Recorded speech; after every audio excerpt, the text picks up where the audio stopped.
Yo, yo, yo, yo, yo, yo, yo. Yo, yo. What's good with it? It's the homie MACK. Music, art, culture, knowledge. Each one teach one, peace and love. Reporting live from the Dogon. Yeah, like, share, comment, subscribe. Thumbs up, give me the likes. Thumbs up, give me the likes. Excuse me. I'm just getting over a cold. But yeah. Real quick, I was on Reddit. Before I go there, this is a session of MACK Minutes. I won't be long, but I will be strong. I was on Facebook last week as well as Reddit, and interestingly enough, there were conversations that came up about Eric Killmonger. Eric Killmonger, as you know, the Golden Jaguar. You see it. The antagonist in the film Black Panther, played by Michael B. Jordan. The sentiments expressed were that Killmonger was an evil soul. He was malevolent. His inspiration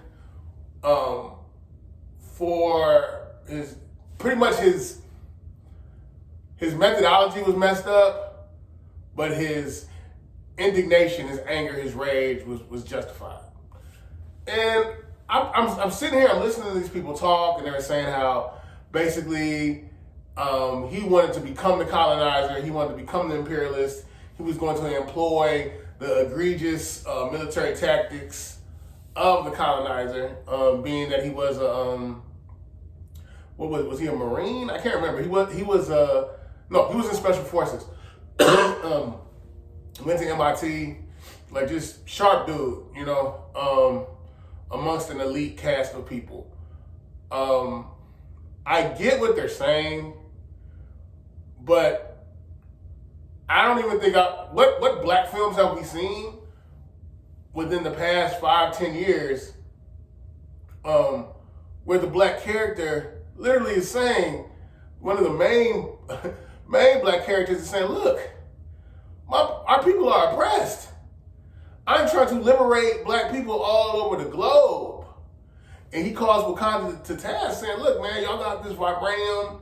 Y'all have the means. I mean, y'all chilling. Y'all feeling good. Y'all in this isolated space and pretending to be docile, like you're just this little meager third world country. Well, no, you are the most technologically sophisticated entity on the planet.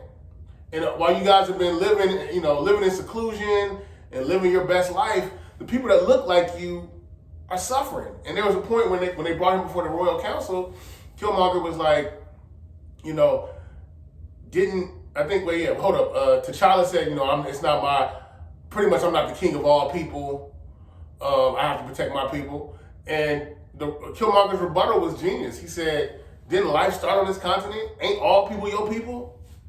I mean, that's real. And I don't know, like I don't want to get into race, but it is what it is. I feel like if Killmonger was a white boy, he would have been this magnanimous anti-hero. He would have been edgy. I think people would have liked him more. But the fact that, he's a black guy, he has this righteous indignation. Oh, he's just an angry black man. Oh, he wants to be the apex predator. He wants to be the top of the food chain. He basically wants the same power that white men have so he can oppress people. At no point did he talk about oppressing anybody. His retribution, again, it was a righteous positioning. My people have been oppressed. Killmonger grew up in Oakland, California. Anyone who has been to Oakland, has been to the town, shout out to Oakland. Oakland is the epicenter of a lot of crime, a lot of poverty, a lot of police brutality, a lot of revolutionary mindsets. The Black Panthers were there. There's a strong Nation of Islam stronghold in Oakland. You had your Muslim Black Bakery, or they were practicing self-determination, black economics. And I guess my thing is, I can't think of any peaceful revolution that has ever been successfully employed in this world, from biblical times till now. Like, excuse me, someone showed me where there was a revolution that was successful and pacifist in nature. I mean, I know some people would say they make the argument, well, Jesus was a pacifist. Yeah, but if you dig a little bit deeper in the word, Jesus is coming back as a warrior. But that's a whole nother conversation. Yeah, I want to quote Assad Shakur. Assad Shakur says, nobody in the world, nobody in history has ever gotten their freedom by appealing to the moral sense of the people who were oppressing them. Yeah, let me repeat that. And really, y'all need to sit with this. Nobody in the world, nobody in history has ever gotten their freedom by appealing to the moral sense of the people who were oppressing them. That's facts. If anything, I think Killmonger's goal was to reverse engineer the tactics that he was taught by the white power structure and use that against them to liberate his people. Now, I get it. When he wanted to destroy the herb, it did look like he was trying to he wanted to destroy the herb so there would be no other Black Panthers that would come behind him once he became the incumbent, the king. I thought that was whack. But I guess, he's feeling like I have to maintain the stronghold and push my people forward. I am a warrior king. The people behind me may be, on this, let's hold hands and try to get along with everybody while our people are getting screwed. So I think he felt like I have to quarterback this thing through and go hard. That's what I think Killmonger was thinking. But yeah, outside the herb, outside him destroying the herb, I understood it, but I didn't like that. And then I get it, when he got to Wakanda, you basically had a bunch of scientists and agriculturists and warriors, a stronghold for Black people. They ended up fighting with each other because of Killmonger. And I think it's because some of them started to see, like, wait a minute, they heard Killmonger's story, how he basically was discarded and abandoned and treated as if he didn't exist. His father was murdered. His father, again, had a righteous indignation. I would say that his father definitely was a Pan-Africanist. I'd even say Killmonger is a Pan-Africanist. Anytime you talk about liberation for all African people, you're a Pan-Africanist. Okay? And, maybe there was a righteous indignation. The method may have been wrong by Njobu, who was Killmonger's father, in the sense of he didn't talk to the royal court. He kind of went rogue and wanted to enact his own justice. But I get why he did it, because they probably weren't going to be with it. They probably going to be like, forget them other struggling Black folks. That's not our concern. And to have that paradigm, to think like that, is bullshit. To know that you can liberate Black people, to know that you can serve Black people, that you can push Black people towards self-determination globally, and you don't do it, that is the highest example of apathy. That is the highest example of, I would even say, treachery. That's not being loyal. Just feigning this image of being, humble, and we're just this little meager third world country, when the whole time you have something in your possession that can liberate all Black people, and you don't use it. Like that's ass backwards, But I do feel like T'Challa realized, towards the end, like, we should have did more. We can do more to help our people that look like us across the globe. And I get it. Some people feel like, when Killmonger killed his girlfriend in pursuit of Claw, that he was misogynist. He's an anti-Black woman. I think people read way too deep into that. I just think it simply was his girlfriend was a casualty of war.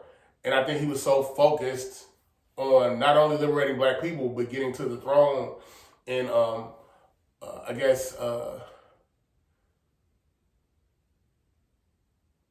in a sense, reviving or doing justice to his father's honor. He wasn't going to let anything get in his way.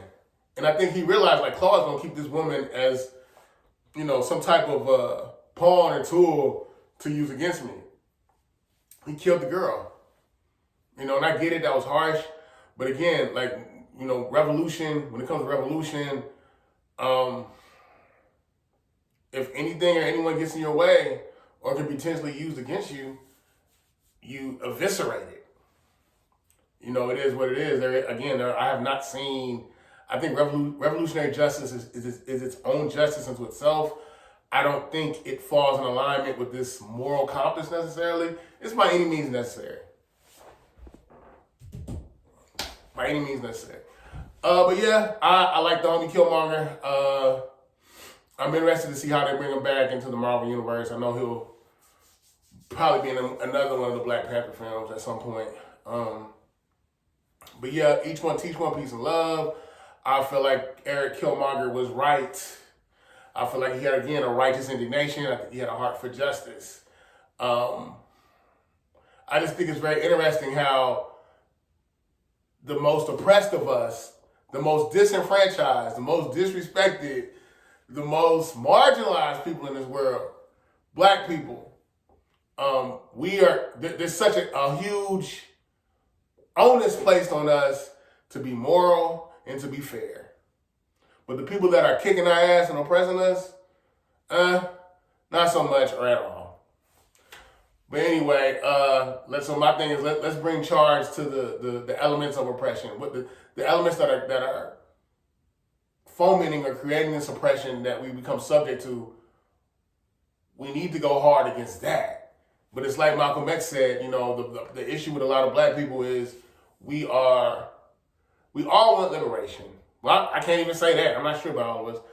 But Malcolm X said the problem with a lot of us is we argue when it comes to revolution, when it comes to liberation, we argue over methodology. And we argue amongst ourselves and we fight amongst ourselves over methodology, and we become stymied. I don't know, I guess identity politics, whatever. Maybe, you know, the identity politics have definitely fragmented us, where there is not like this flat blackness, there's different idiosyncrasies in these identity politics. I'm gay, I'm trans, I'm from somewhere on the diaspora that's different from you, you know, but it's like holistically we do need to try to understand that the world does not look at us as these different subgroups. We're just all neurals. Yeah, but anyway, it's the homie Mac. Each one teach one, peace and love. Signing out from the Dogon.